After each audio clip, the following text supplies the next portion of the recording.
আমরা না খুব লোভী ভাই, কথা বুঝছেন? ভাই সকল জব কার্ডের কাজ নেবে বলে আছি, ভাই সকল স্বাস্থ্য সাথী কার্ড নেবে বলে আছি, ভাই সকল কন্যাশ্রী নেবে বলে আছি, ভাই সকল রূপশ্রী নেবে বলে আছি, ভাই সকল সবুজ সাথী নেবে বলে আছি, ভাই সকল স্বাস্থ্য সাথী নেবে বলে আছি, ভাই সকল এসআর নেবে তাও বলছে আছি। এবার ডিলিট হয়ে বসে আছে, কথা বলে না। অন্য রাজ্যে সব প্রকল্প দিতে বলছে ভাই সকল এনআরসি নেবে বলে আছি। এখন যার নামটা লিস্ট থেকে কেটে দিয়ে ডিটেনশনে ঢুকিয়ে দিচ্ছে, মাথা খারাপ। এখন আমাদেরও মাথা খারাপ, এসআইআর নেবে বলে আছি। সব যখন ভেবেছি প্রকল্প, লাস্টে এটাও মনে করেছি প্রকল্প। হাত তুলে বলে আছি, যেই হাত তুলে বলেছে আছি, অমনি দেখা যাচ্ছে নাম কেটে দিয়েছে, দিয়ে বলে আর ভোটই দিতে দেবো না। ব্যাস, যা ছিল তবু মোটামুটি চলে যাচ্ছিল, এবারে আর গাড়ি গড়াবে তো, যাক ভরসা আল্লাহর উপরে। তবে একটা কথা আল্লাহ বলেছে, শোনো বান্দা, তোমরা জেনে শুনে যেন বিপদ ডেকে আনো না। এটাও কিন্তু আল্লাহ বলেছে, তোমরা তোমাদের জীবনকে ধ্বংসের দিকে আগিয়ে দিও না, জেনে শুনে যেন বিপদ দেখো না। এটা তোমাকে আল্লাহ বলেছে। লরি আসছে ছুটে, সামনে গিয়ে যেন দাঁড়িয়ে যেও না, মেরে দিতে পারে। রাস্তাটা পার হবে দেখি পার হও, সামনের চাকায় যেন পড়ে যেও না। আর তুমি সামনের চাকায় পড়ে যাবে, গাড়ি দেখবে না আর আমার নামে দোষ দেবে, এটা বললে হবে না। তার মানে তুমি টেকে নিয়ে এসেছো বান্দা, অনেক ভেতরে খেলেছো, কাটাকুটি করেছো, যাই হোক দেখে নিয়ে এসেছো। 2 মাস পরে বুঝতে পারবে কি খবর হচ্ছে। যাই হোক, তারপরেও বলছি আল্লাহর মাশিয়াতে যেটা আছে সেটাই হবে, মেনে নিতেই হবে, করার কিছু নাই। তো যাই হোক, অনেকে চেয়েছিল তাই এসেছে, অসুবিধা নাই। একটু টেস্টেরও দরকার আছে। অন্য রাজ্যগুলো যখন তারা পেয়েছে, নিশ্চিত তারা বুঝেছে, ভুগেছে। আর আমরা যখন ভুগি না, একবার ভুগলে অসুবিধাও কি আছে? তো একবার ভুগলে তো আর যাবে না, একবার এলে আর যায় না। এটা আপনাকে মাথায় রেখে চলতে হবে। যাই হোক, কথাটা বলে না, পরে বেলা হোক বুঝবে ঠেলা নাকি একটা কথাই বলে না। যাই হোক, সেটা সময় আপনাকে বলে দেবে। ভিতরে অনেক মানুষ লাফালাফি করেছে, সবাই বিরাট চিৎকার মেরেছে, এই ভালো সেই ভালো, ওই ভালো সেই ভালো। যাই হোক, পরে বোঝা যাবে কি হচ্ছে। আর খুব শরীয়তের একটা মাপকাঠি আছে, এই মাপকাঠির মধ্যে যদি ফেলে দেওয়া হয়, কটা লোক পাল্লা দরবারে ধরা পড়বে আর নাজাত পাবে, সেটা বলা খুব কঠিন। কথা কিছু বুঝতে পারছেন? সিপিএম এর আমলে যে লোকটা খড়ের গাদায় আগুন লাগিয়েছিল, আজ সেও মুখে দাঁড়িয়ে রেখে বড় জুব্বা পরে মসজিদে যাচ্ছে, আর লোকে বলছে ছেড়ে দে, আল্লাহর ওলি হয়ে গেছে। কথা বল। টিএমসির আমলে ইন্দিরা বসরের ঘরের টাকা ঝেড়ে খেয়েছিল, এখন সেই লোকটা মুখে দাঁড়িয়ে রেখে ভয়ে পড়ে বড় জুব্বা ছেড়ে মসজিদে যাচ্ছে, লোকে বলছে ছেড়ে দে, আল্লাহর ওলি হয়ে গেছে। বিজেপির আমলে ধরে ধরে মানুষকে খালি কুরবানি দিয়েছে, মব লিঞ্চিং করেছিল, পিটিয়ে মানুষকে মেরেছিল, মাদ্রাসা মসজিদগুলোতে বুলডোজার চালিয়েছিল। এখন দুটো পয়সার জন্য তুমি সেই দলেতে গিয়ে চিৎকার মেরে স্লোগান দিয়ে বড় দাড়ি রেখে মাদ্রাসায়, বড় দাড়ি রেখে যখন মসজিদে যাচ্ছ, লোকে বলছে ও আল্লাহর ওলি হয়ে গেছে। কথা কিছু বুঝতে পারছেন বাবাজি?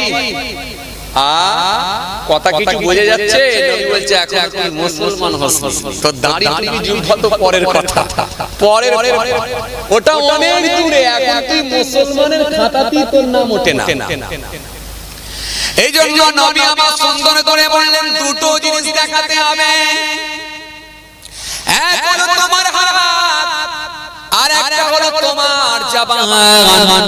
এই দুটো জিনিসকে তুমি যদি দেখাতে না পারো, তুমি মুসলমান বলে গণ্য হবে না। তোমার হাতকে জিজ্ঞাসা করো, তোমার জবানকে তুমি নিয়ন্ত্রণে রাখতে পেরেছিলে নাকি জিজ্ঞাসা করো। যদি না পারো, তুমি মুসলমান বলি গণ্য হবে না। আহারে গ্রামের হাজী সাহেব বিরাট বড় পাওয়ারফুল ব্যক্তি, আর বিরাট বড় নিজেকে সম্মানীয় ব্যক্তি বলে মনে করেন। 3 বার হজ করেছেন, জুমার দিনে জুমার নামাজ খানা আদায় করে, বড় চেহারা নিয়ে বেলা 1:30 মিনিটে ঢালাই রাস্তার উপর দিয়ে হেঁটে হেঁটে চলে যাচ্ছে আর হঠাৎ করে দেখা যায় একটা যুবক জমিতে আলু বাড়িতে পানি পাওয়াচ্ছিল, হাতে কোদাল আছে, তার লুঙ্গিটা কাদা হয়ে গেছে, কাদা পানি লেগেছে, কাদা হয়ে গেছে, তার গালেতে কাদা পানি ছিটা লেগে আছে, তার এক সাইড গঞ্জিটা কাদা পানি লেগে আছে। ওই যুবকটা যখন কাদা পানি লাগা চেহারা নিয়ে হাতেতে যখন কোদালটা নিয়ে ঢালাই রাস্তা দিয়ে যখন উঠে আসছে আর হাজী সাহেবের সামনাসামনি পড়ে গেছি। হাজী সাহেবের সামনে যখন পড়ে গেছে, হাজী সাহেব সেই সময় চিৎকার করে বলছে, হাজী সাহেব সেই সময় গলার আওয়াজ বের করে বলে, হে যুবক, হে যুবক, হে যুবক, তুই পাঁচ ওয়াক্ত নামাজ তো পড়িস না, আর রমজান মাসে রোজাটাও রাখিস না, আর জুমার নামাজটাও পড়লি না, মরে গেলে কোথায় যাবি একবার ভেবেছিস? তোর আখিরাত বরবাদ, তুই মরলে জাহান্নামে যাবি, তুই বাবু যা কাজ করছিস নাজাত পাবি না। যখন ওই হাজী সাহেবটা এরকম বেফাঁস কথাবার্তা বলতে লেগেছে, তার একটা শক্তির পোক, তার একটা অর্থের বল, শক্তির বল, ছেলে আবার রাজনীতির সঙ্গে যুক্ত আছে, রাজ শক্তির বল। যখনই ওই হাজী সাহেবটা এরকম বেফাঁস কথা বলতে লেগেছে, তোর আখিরাত বরবাদ, তুই মরলে জাহান্নামে যাবি, তুই মরে গেলে জাহান্নামে যাবি, তোর ঠিকানা জাহান্নাম। যখন এই কথাগুলো বলতে লেগেছে, সঙ্গে সঙ্গে আমার মালিক নারাজ হয়ে গেলেন, সঙ্গে সঙ্গে আমার মালিক জানিয়ে দিলেন, সঙ্গে সঙ্গে আমার মালিক বলে দিলেন, মান যাল্লাযী ইয়াতাআল্লা আলাইয়া আল্লাহ গফিরলি ফালানি কদ গফারতু লাহু ওয়া হাবাবতু আমালিকা। আমার আল্লাহ সঙ্গে সঙ্গে মনে শোনো গোলা, ও হাজী সাহেব শোনো, ও হাজী সাহেব শোনো, ও গ্রামের ধনী লোক শোনো, তোমাকে এত বড় কথা বলার অধিকারটা কে দিল? পঞ্চায়েতে তুমি বড় বড় কথা বলেছিলে, গ্রাম সালিসিতে এসে বড় বড় কথা বলেছিলে, মার্কেটে গিয়ে বড় বড় লেকচার দিয়েছিলে, লোক জমা করে দিয়েছিলে। তোমার অহংকার, তোমার দাপট, তোমার চিৎকার, তোমার চমকানি, তোমার ধমকানিতে মানুষ ভয় পেয়ে যেত। আজকে তুমি ভাবছো এই যুবককে যা বলবে সবই আমি ছেড়ে দেব। আমি আল্লাহ কিন্তু এখানে কোনো কম্প্রোমাইজ করব না, আমি আল্লাহ এখানে কোনো আপোষ করব না, কোনো যুক্তি চলবে না, কোনো অজুহাত চলবে না। সঙ্গে সঙ্গে আমার মালিক বললেন, মান যাল্লাযী ইয়াতাআল্লা আলাইয়া আল্লাহ গফিরলি ফালানি কদ গফারতু লাহু ওয়া হাবাবতু আমালিকা। আমার আল্লাহ সেই সময় সুন্দর করে বলে, শোনো গোলা, শোনো গোলা, ও বাবা শোনো, আমি আল্লাহ বলি শোনো, মান যাল্লাযী ইয়াতাআল্লা আলাইয়া, কে আছে আমার উপরে অর্ডার জারি করে, আল্লাহ গফিরলি ফালানি, আমি নাকি তাকে maaf করব না, আমি নাকি তাকে ক্ষমা করব না। কাকে? ওই যুবকটাকে নাকি আমি ক্ষমা করব না। কদ গফারতু লাহু, আমি ওই ছেলেটাকে ক্ষমা করে দিলাম, আমি ওই যুবকটাকে maaf করে দিলাম। ওয়া হাবাবতু আমালিকা, তোমার আমলটা আমি আল্লাহ বরবাদ করে দিলাম। তোমাকে এত বড় কথা বলার অধিকারটা কে দিল? তোর আখিরাত বরবাদ, তুই বললে জাহান্নামে যাবি, এটা বলার পারমিশনটা কে দিয়েছিল? তোমার জবানকে তুমি নিয়ন্ত্রণে কেন রাখতে পারলে না? তোমার জবানকে তুমি কন্ট্রোলে রাখতে পারলে না কেন? আমি আল্লাহ বলছি ওই ছেলেটাকে maaf করে দিলাম, আর তোমার আমলকে আমি আল্লাহ বরবাদ করে দিলাম। তাহলে মানুষের হিসাব আলাদা আর আল্লাহর হিসাব আলাদা। এইজন্য শুধু দাড়ি জুব্বাটাই শেষ না, দাড়ি জুব্বা করার পরে আপনার মধ্যে নম্রতা, আপনার মধ্যে ভদ্রতা, আপনার মধ্যে শিষ্টাচার, আপনার মধ্যে মার্জিত ভাষায় কথা, আপনার মধ্যে মানুষের ভেতরে দয়া, আপনার মধ্যে সেই সিম্পেথি, আপনার মধ্যে সেই ভালোবাসা, মা বাপের খেদমত, প্রতিবেশীর হক, আত্মীয়ের সঙ্গে সুসম্পর্ক, এতিম মিসকিনের সঙ্গে ভালো আচরণ, ভালো ব্যবহার, ক্ষুধার্ত ব্যক্তিকে অন্ন দেওয়া, বস্ত্রহীন ব্যক্তিকে বস্ত্র তুলে দেওয়া, টোটালটা আপনি মরে যাওয়ার পরে জানেন লোক বলে লোকটা ভালো লোক ছিল গো, একটা ভালো লোককে হারালাম গো। লোকের যেন এক কাতরা চোখ দিয়ে পানি বেরিয়ে যায়, 4-5 দিন চায়ের দোকানে, মিষ্টির দোকানে আপনাকে নিয়ে যেন আলোচনা হয়, সত্যি একটা মানুষের মতো মানুষ ছিল, হারিয়ে ফেললাম গো। এই লোকটাই আল্লাহর কাছে অনেক মূল্য, অনেক দাম। আজ কিছু বুঝতে পারছেন বাবাজি? খুব ভালো করে বুঝবেন। সেই করার থেকে ছেড়ে এসেছিলাম, আমি আবার পৌঁছে যাবো ওখানে, চাপ নেই, আসেন খেয়াল করেন। তাহলে নবী কি বললেন? আগে লাইনে আয়, এত সহজ নয়। এই জন্য আমার আল্লাহ সুন্দর করে কোরআনের মধ্যে বললেন, হে আমার গোলামেরা, হে আমার বান্দারা, শুনে রেখে দাও, আমার নবী তোমাদের কাছে, আমার নবী সুন্দর করে বলেছেন, নবী আমার সুন্দর করে বলেছেন, ইমানদার যদি হতে হয়, মুসলমান যদি হতে হয়, তাহলে দুটো কাজ করতে হয়।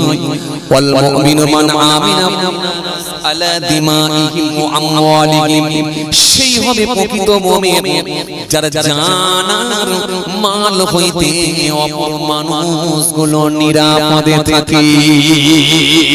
বেঁচে ছিল 65 বছর, জানের ক্ষতি যেমন করবেন অনুরূপ ভাবে মালের ক্ষতিও করবে না।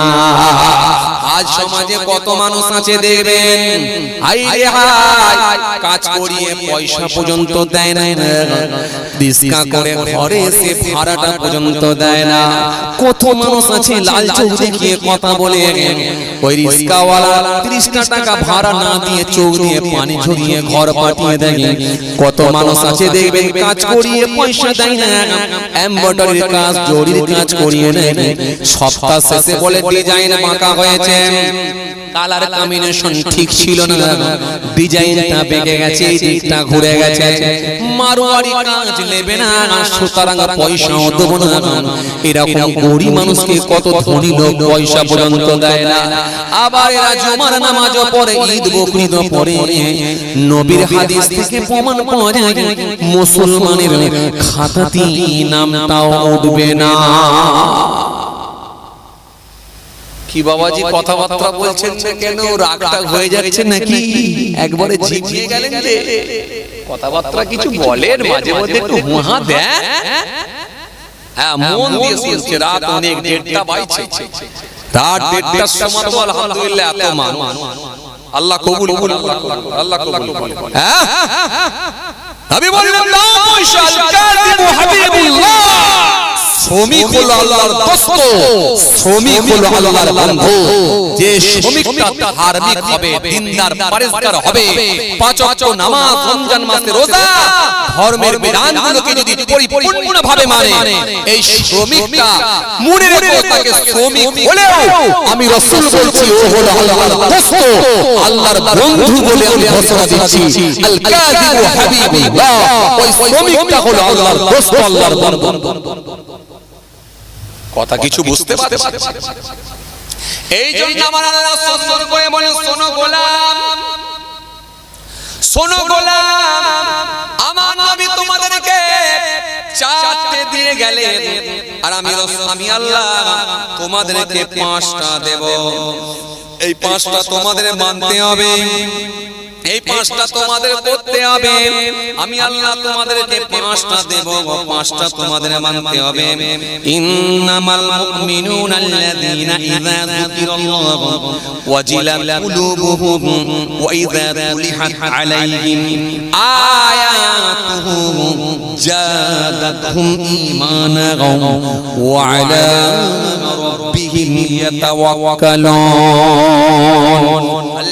আল্লাযীনা ইউকিমুনাস সালাতা ওয়া মিম্মা রাযাকনাহুম ইউনফিকুন উলাইকা হুমুল মুমিনুনা হাক্কান লাহুম দারাজাতুন ইনদা রাব্বিহিম ওয়া মাগফিরাতুন ওয়া রিজকুন কারীম। আল্লাহ বললেন, শোনো গোলাম, তুমি যদি ঈমানদার, তুমি যদি ধার্মিক, তুমি যদি আমার প্রিয় বান্দা হতে চাও, তোমার ভেতরে 5খানা গুণ আমি দেখে নেব।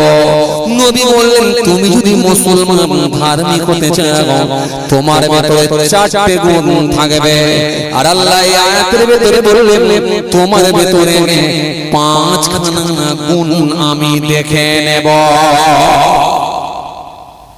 কটা? 5টা। দেখেন তো একটু মিলিয়ে আমাদের মধ্যে আছে কিনা নেই। যদি থাকে তো আলহামদুলিল্লাহ, থাকা তো মাশাআল্লাহ দরকার, অবশ্যই থাকবে, কেন থাকবে না? দেখেন তো আলহামদুলিল্লাহ মিলিয়ে দেখেন তো আছে না নেই।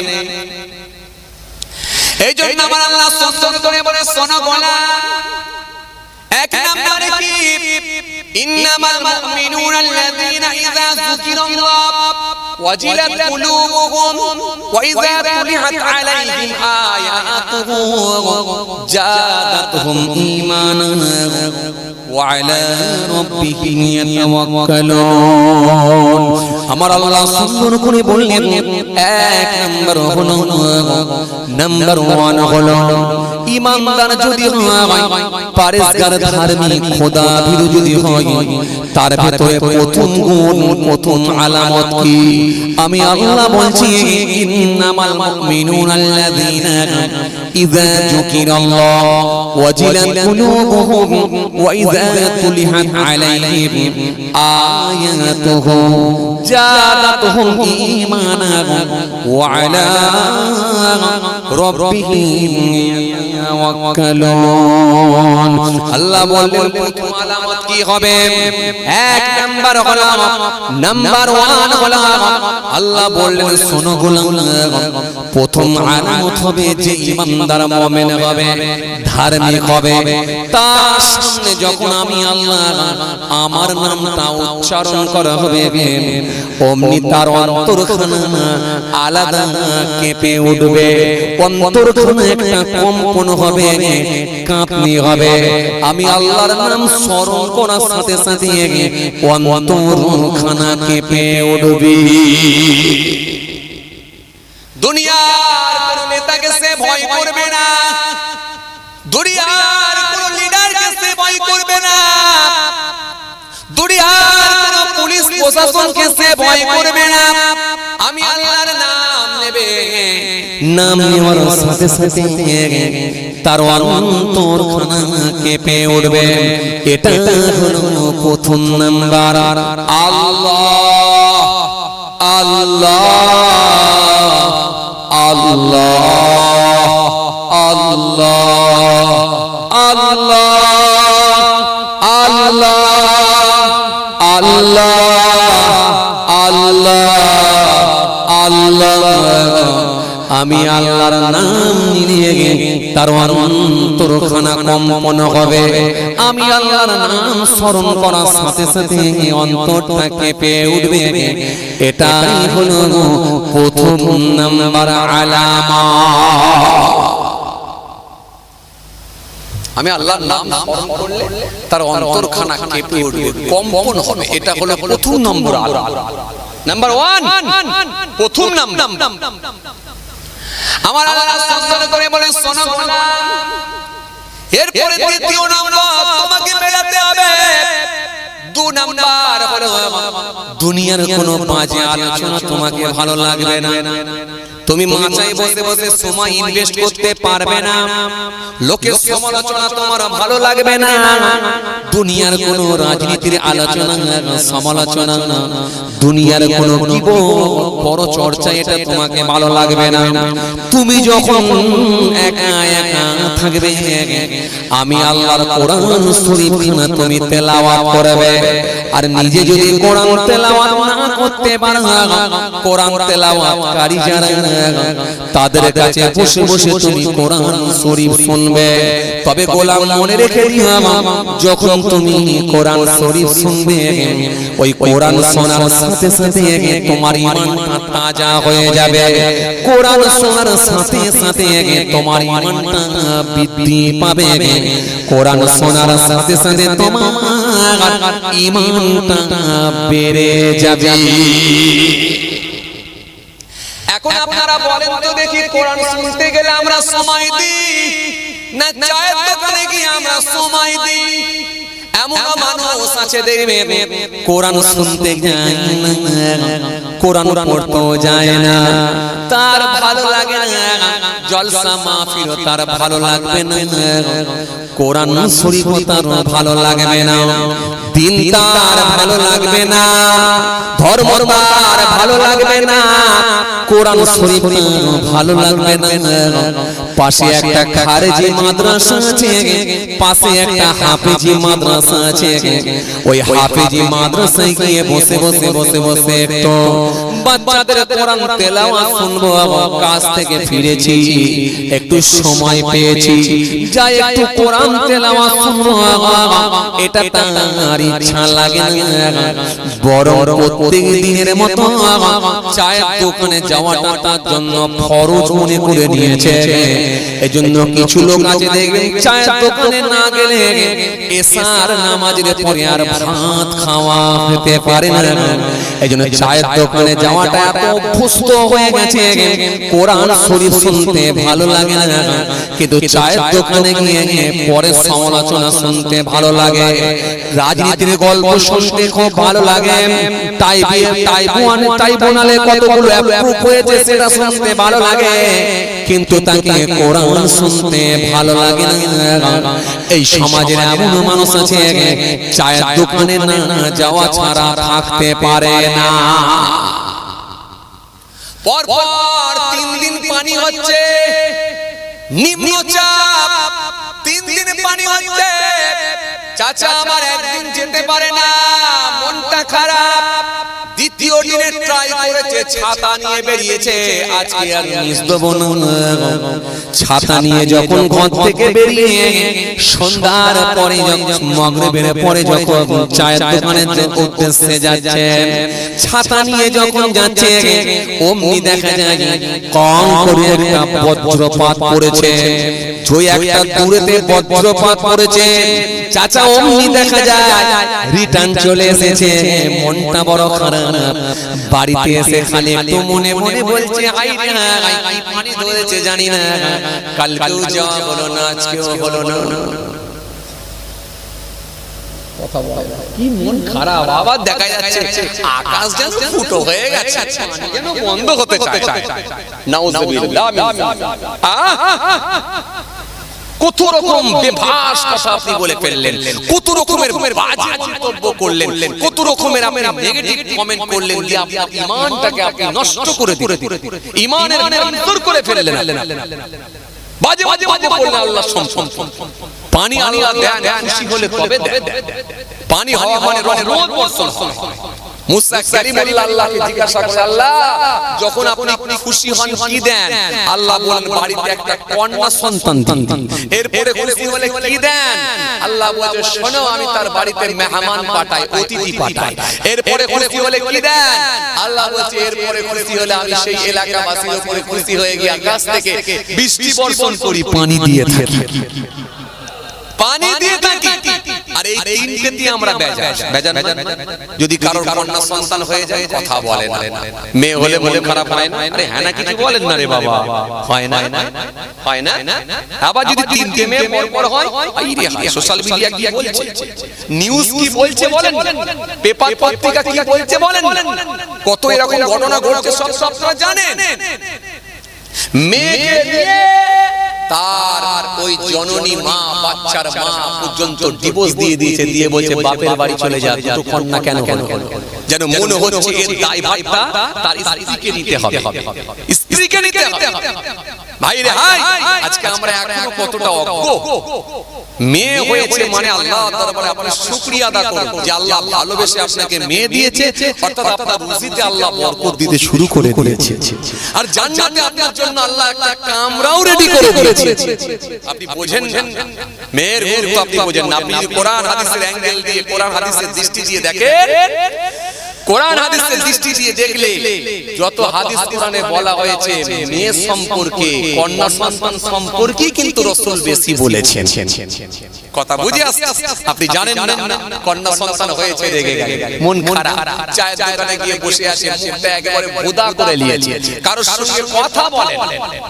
বন্ধুরা এসে বলছে কি রে বন্ধু মন খারাপ কেন রে, আজকে যে কথাবার্তা বলিস না, চাটা খাচ্ছিস না, বল কি বল, একটু চাটা খা, তখন মনটা খারাপ আবার বসে আছে। আরে কি হয়েছে বল, আমরা আমার বন্ধু, বল, প্রতিদিন তো আমাদের সঙ্গে গল্প করিস, আজ কথাবার্তা বলতে যাস না, ব্যাপারটা কি বল। তখন একটু বন্ধুদের দিকে তাকিয়ে বলছে কি বলবো, আবার তোর ভাবির মেয়ে হয়েছে।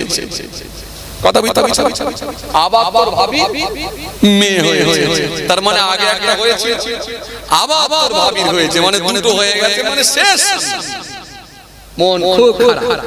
আর 4 বছর পরে দেখা যাচ্ছে আবার সেই চায়ের দোকানে গিয়ে বসে আছে, বন্ধুদের দেখাচ্ছে, বন্ধু কি হয়েছে বল, কি খাবি বল, কি খাবি বল, কি খেতে চাস বল, বন্ধু কি খাবি বল, বল কি খাবি, পান খাবি, রাসূলুল্লাহ খাবি, আরে কি খাবি বল না, চা খাবি, কোল্ড ড্রিঙ্কস খাবি, আচ্ছা চল তোকে বিরিয়ানি খাওয়া। তখন ওই বন্ধুরা জিজ্ঞাসা করছে কি ব্যাপার বল দিদি, তোর মনে আজকে এত আনন্দ? বলছে আর বলিসনি, আমার একটা ছেলে হয়েছে। মানে ছেলে যখন হয়েছে বুক চাপড়ে বলছে আমার হয়েছে, আর মেয়ে যখন হয়েছে তখন বলছে ভাবির হয়েছে। কথা মনে বলতে পারে, মানে ছেলে হলে এর হয় আর মেয়ে হলে ভাবির হয়, মানে অবস্থাটা কথা বুঝতে পারছেন? ছেলে যিনি দিয়েছেন, মেয়ে তো তিনি দিয়েছেন, মেয়েটাও যেমন তোমার, ছেলেটাও তোমার। তুমি বললে কি করে যে তোর ভাবির ওটা হয়েছে আর এটা আমার হয়েছে, এটা বললে কি করে? হ্যাঁ, তুমি একটু ভাবলে না? সব তো আল্লাহর নির্দেশে, আল্লাহর হুকুমই হয়। সুতরাং মেয়ে আল্লাহ দিয়েছে, রুজিতে আল্লাহ বরকত দিয়েছে, আর আল্লাহ তার রুজিতে, তার রুজিটা আল্লাহ নিজেই মেপে দিয়েছে। সে যতটা খাবে তোমার বাড়িতে যতদিন থাকবে, তার রুজি কিন্তু আল্লাহ নিজেই মেপে দিয়েছে। আমরা বড় আজকে কতটা অজ্ঞ, কতটা জাহেল হলে, কতটা শরীয়ত থেকে দূরে সরে গেলে এই কমেন্টগুলো, এই কথাগুলো আমরা বলতে পারি। এগুলো আমাদের ভাবা উচিত, এগুলো আমাদের ঈমানে ধাক্কা মারে, এগুলো আমাদের ঈমানে ধাক্কা মারে, এগুলো আপনার ঈমান আমলের ক্ষতি হয়ে যাওয়ার সম্ভাবনা থাকে। সুতরাং আপনাকে খুব সিস্টেমেটিক না চললে আল্লাহর কাছে কিন্তু প্রিয় বান্দা হওয়াটা বড় কঠিন। কথা কি বুঝে আসছে বাবাজি আমার ভাইরা? চলেন বলছিলাম যেন বলতে বলতে চলে এলাম। হ্যাঁ, কি বলছিলাম যেন? আল্লাহ বলেছেন 5টা, আর ওখানে কি ছেড়ে এসেছিলাম বলেন দেখিনি, ভুলে গেলাম। কি জায়গায় ছেড়ে এসেছিলাম বলেন দেখিনি? মনে রেখেছেন আপনারা, ঠিক মনেও আছে আপনাদের। আচ্ছা দেখি একটু ঘড়িটা কটা বাজে। ও আল্লাহ, এই তো আমার টাইম হয়ে গেছে, তো 1:45 বেজে গেছে গো। কিয়াম হবে, আবার দোয়া হবে। ও আল্লাহ, অনেক টাইম হয়ে গেছে, থাক আজকে আর বাড়াবো না, এই পর্যন্তই থাক, এই পর্যন্তই থাক। আল্লাহ নিয়ে এলে আবার আলোচনা হবে ইনশাআল্লাহ। বলেছিলাম 5টা, আল্লাহ কোরআনের ভিতরে আয়াত দিয়েছিলেন 5টা, তাই তো? তাহলে ক নম্বর ছিল বাবাজি? হচ্ছিল ক নম্বর? হ্যাঁ, 1 নম্বর নয়, 2 নম্বর। ঠিক বলেছেন ভাই, 2 নম্বর। 1 নম্বর একটা ছিল আগে, হয়ে গেছে, মনে করেন 2 নম্বর চলছিল। যাই হোক, আর তার মানে এখানে আরো 3টে বাকি আছে। আর ওখানে ছিল কোথায়, মনি আছে আপনাদের? মনি আছে আপনাদের, মানে ওইখান থেকে ছেড়ে এসেছিলাম, মানে এই দুটো আর বাকি আছে। যাক আজকে আর সময় নিচ্ছি, আল্লাহ নিয়ে এলে আবার আলোচনা হবে ইনশাআল্লাহ। সবাই আমার জন্য দোয়া করবেন, আপনাদের জন্য দোয়া রাখি। রাত অনেকটা গড়িয়ে গেছে, কথা বুঝে আসছে, ঘড়ির কাঁটায় প্রায় 1:45। কথা বুঝতে পারছে, 1:45 বাজছে। একবার তাকবীর দেন তো দেখি, নারায়ে তাকবীর, মাশাআল্লাহ। আর একবার দেন নারায়ে তাকবীর, আর একবার দেন নারায়ে তাকবীর, মাশাআল্লাহ মাশাআল্লাহ। নিশ্চিতভাবে আপনারা ধৈর্যের পরিচয় দিয়েছেন। তবে হ্যাঁ, সন্ধ্যে 8টা কিন্তু এখন নয়, এটা মাথায় রাখতে হবে। সন্ধ্যে 8টা কিন্তু এখন নয়। কোয়ার্টার ফাইনালে যেমন দৌড়বে আর ফাইনালে তেমন দৌড়বে, এটা বললে হবে না। কথা বলে না। কোয়ার্টার ফাইনালে অনেক চোট খেয়েছে, পড়েছে, কাচার খেয়েছে, বলিনি মলম লাগানো আছে। সেমি ফাইনালেও পড়েছে, চোট খেয়েছে, বলিনি মলম লাগানো আছে। ফাইনালে এখন যা করে জিতিয়ে দেওয়াটাই হলো কাজ। এই লক্ষ্যে বেরিয়েছে। তবে সে উঠবে একই, এটা বললে হবে না। কথা বুঝছেন না? এই জন্য সন্ধ্যে 8টা কিন্তু নয়, এখন রাত 1:45। তারপরও যে আপনারা ধৈর্যের পরিচয় দিচ্ছেন, কারোর চোখে কিন্তু আমি ঘুম দেখতে পাইনি। আলহামদুলিল্লাহ, আল্লাহ কবুল করেন। আর একবার দেন না তাকবীর, নারায়ে তাকবীর। আর একটু জোরে দেন না, নারায়ে তাকবীর। আর 10 মিনিট হবে, জোরে বলে হবে। মাশাআল্লাহ, বিরাট টেম্পার আছে তো দেখছি। আচ্ছা তাহলে আর 10 মিনিট হবে তো? একটু ভরসা দিয়ে বলেন হবে তো? তাহলে আপনারা থাকবেন তো? একটু ভরসা দিয়ে বলেন থাকবেন তো? আরে বাবা, একটু ভরসা দিয়ে বলেন থাকবেন তো? থাকবেন না হাত তুলুন। দেখছেন তো? তার মানে 10 মিনিটই বেরিয়ে যাবে। আসলে বুঝতে ভুল হয়ে গেছে, আসলে দিতি হয়ে গেছে। কথা ঠিক, আসলে যে এইভাবে যে হাত তোলাতে বলবেন এটা বুঝতে পারিনি, তাই না?